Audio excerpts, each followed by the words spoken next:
Remain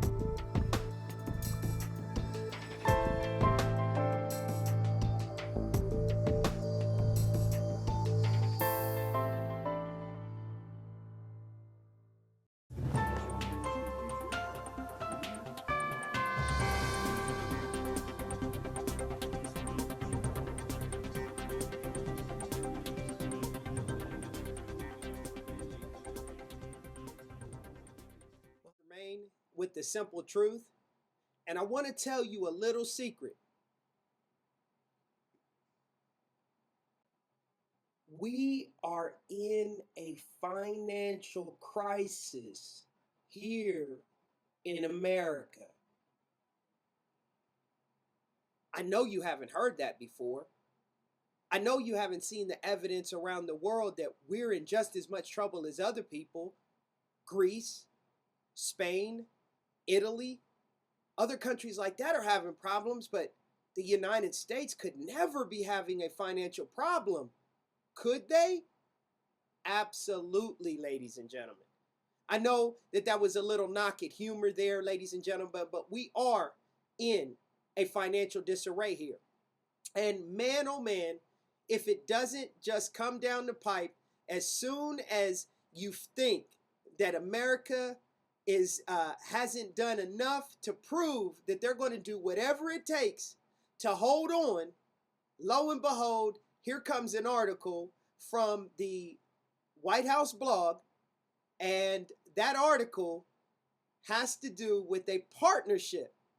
And you might say, who is the partnership with? Well, the partnership is going to be with Sub-Saharan Africa.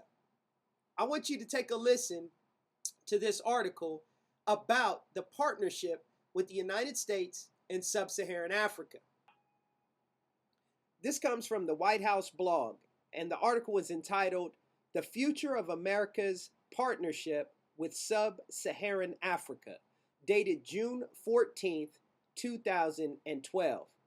Today, President Obama took another step in deepening our partnerships with the nations and peoples of Sub-Saharan Africa.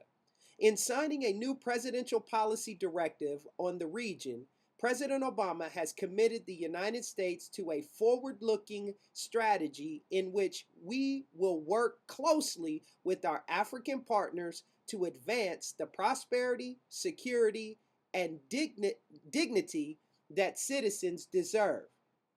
Developed through a rigorous process that drew on the expertise of leadership from both inside and outside of government, including African voices, this new directive places the United States in a stronger position to help our African partners seize the opportunities and meet the challenges facing the continent. The U.S. strategy toward Sub-Saharan Africa reflects the core components and strategic priorities outlined in the Presidential Policy Directive. The strategy sets forth four strategic objectives for U.S. engagement in Africa. 1. Strengthen democratic institutions. 2.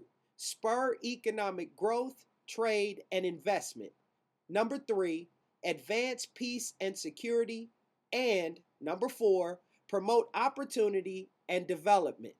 Two of these objectives, strengthening democratic institutions and promoting economic growth, trade, and investment, will receive particular attention. Under the president's strategy, the United States will help strengthen institutions at every level, promote more open and accountable governance that advances the aspirations of Africans, and expand efforts to promote human rights and the rule of law. Importantly, the strategy makes clear that the United States will not stand idly by when leaders threaten the credibility of the democratic process. This strategy recognizes President Obama's firm belief that even as Africa faces enduring challenges, this is a movement of great economic promise for Sub-Saharan Africa.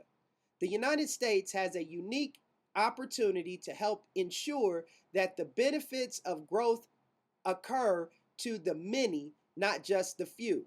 We will work to expand Sub-Saharan Africa's capacity to access and benefit from global markets, promote regional integration, and strengthen economic governance. U.S. companies can and should play a role in this process, bringing capital, technology, and American resourcefulness to support Africa's continued development as well as the creation of jobs in America.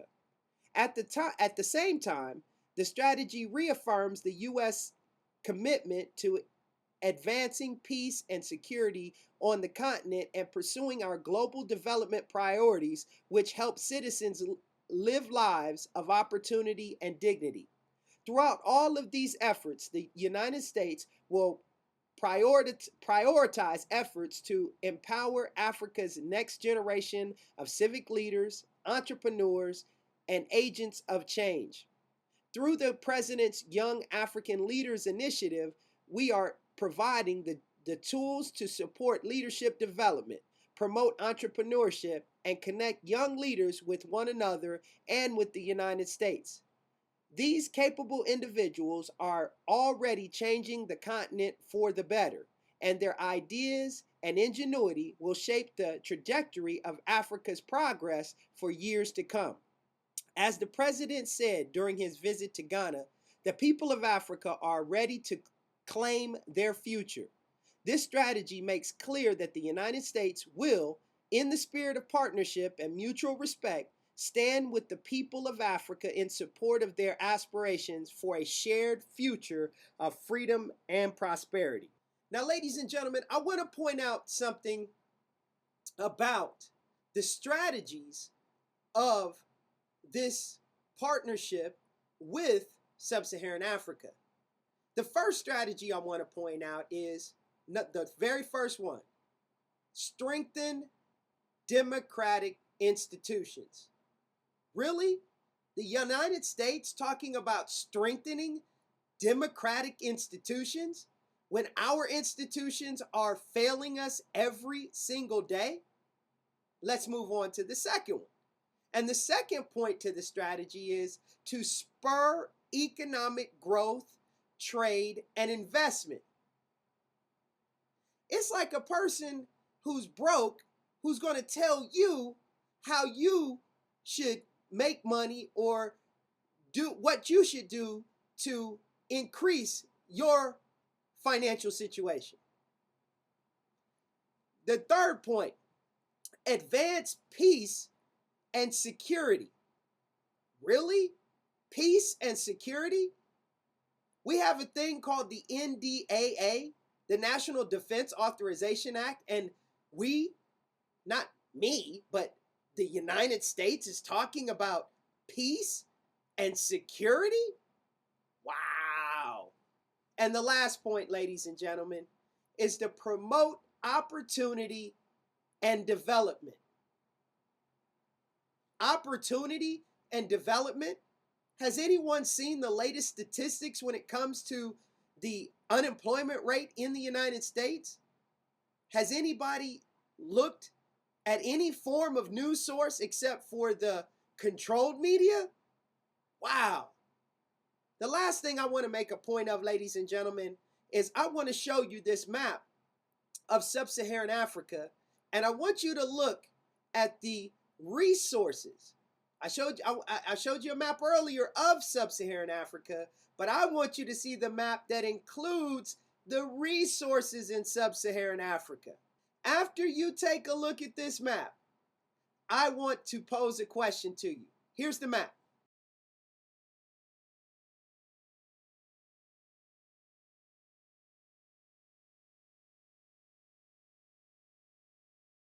Now, you see on that map that there are three major resources that I want to point out. There are many resources on there, but I want to point out three: diamonds, gold, and oil. Now, my question to you is, once the United States gets their foothold into this country, do you believe that they will not utilize these resources to the best of their needs and their desires? Ladies and gentlemen, this has been the simple truth. And as I always tell you, it is the simple things that are the most profound, but yet they are the most difficult to put into practice and to actually do. I want to thank you for joining me. And before we go, make sure that you keep that secret that we are in financial disarray. Take care. I'll talk to you later.